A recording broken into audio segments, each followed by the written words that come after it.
All right, hello everyone. So we are going to talk today about protein. We're going to talk about what protein is, where do you get it through, what foods, and so much more. So what is protein? So proteins are broken down into amino acids, and we use these amino acids throughout our body to perform a variety of actions. So there are 20 amino acids. 11 of them our body can make, and the rest we have to get them through our diet. So these are used to synthesize and create hormones, maintain cell structure, create antibodies that support immunity, and produce muscle contraction and movement. So animal versus plant. So animals are known as complete proteins because they contain all the essential amino acids that our bodies need. And plant proteins, they tend to lack a couple of amino acids, so they are known as incomplete proteins. So our protein requirement tends to be higher with illness, physical activity, and pregnancy. I typically recommend 1 gram per pound of body weight. Depending on what you read, that number tends to fluctuate a little bit. It might be 0.6 to 0.8 grams per pound of body weight, but usually around 1 pound or 1 gram per pound of body weight. And the protein that we consume, it provides our bodies with 4 calories per 1 gram of protein. So it's the same as a carbohydrate, provides us with 4 calories per 1 gram of protein. And fats tend to provide our body with 9 calories per 1 gram of protein. So combine your macronutrients.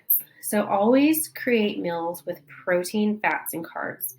Carbs eaten alone can directly raise your blood sugar, but protein eaten alone can lower your blood sugar. So when you eat protein alone, it can cause insulin to be released. And when insulin is released to let the protein into the muscle tissue, this spike in insulin will cause your blood sugar to drop, and this will create a stress response in your body.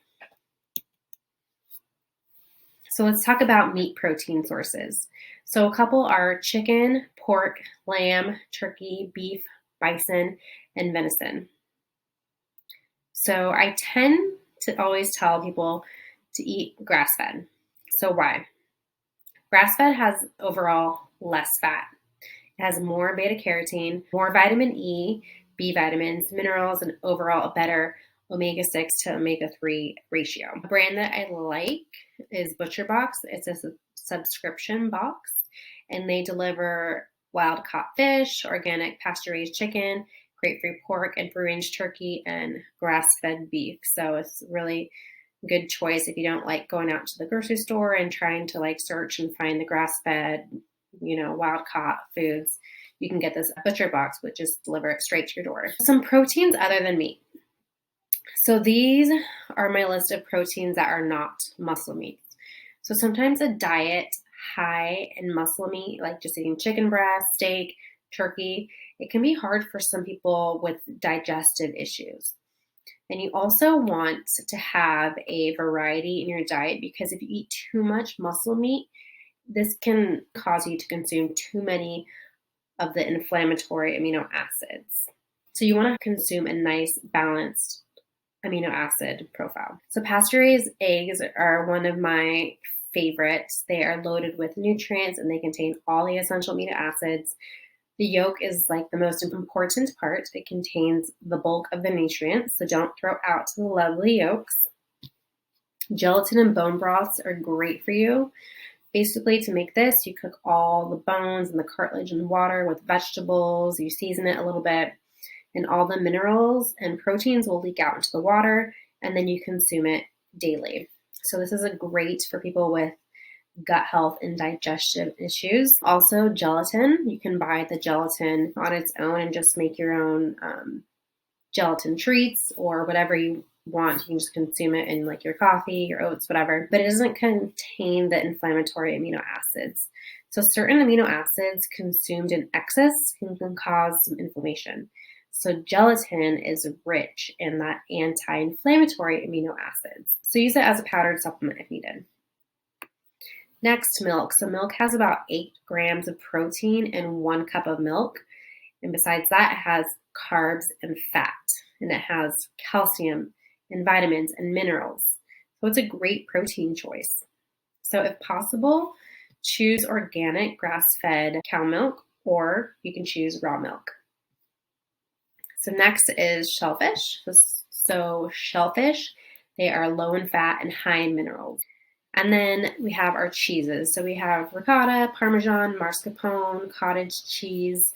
These are all great protein sources. And again, they contain a lot of vitamins and minerals as well. Just kind of one thing to be careful of is check your ingredients. The ingredients should be minimal on there. A lot of cheeses and cottage cheeses, you'll find a lot of the additives and the fillers and gums. So just make sure all the ingredients on there you can recognize and pronounce. And also Greek yogurt is a great choice as well. So plant protein sources. So these are a couple of plant protein sources that I have listed here, as well as the amount of protein they have in them. So lentil has 9 grams per 1/2 cup. Chickpeas, 7.5 grams per 1/2 cup. Hemp seeds have 10 grams per 3 tablespoons. Tofu has 9 grams per 3 ounce. Quinoa has 8 grams per cup. Nutritional yeast has 8 grams per 1/4 cup, and black beans have 7.5 grams per 1/2 cup. So there is one thing though, you have to be cautious of these plant sources. If you're trying to create balanced meals, they could be high in carbs or high in fats. So lentils, for example, and beans, these all tends to have a lot of carbs in them as well, which carbs aren't bad, it's fine, but just make note of that when you're trying to create a balanced meal. So in summary, aim to consume 1 gram per pound of body weight and consume your protein with a carb and or fats. Animal fats are known as complete protein because they contain all the essential amino acids. When possible, choose organic and grass-fed, and add a variety of protein sources. So milk, cheese, bone broth, and gelatins all have a ton of essential vitamins and minerals, so don't be afraid to add those into your diet.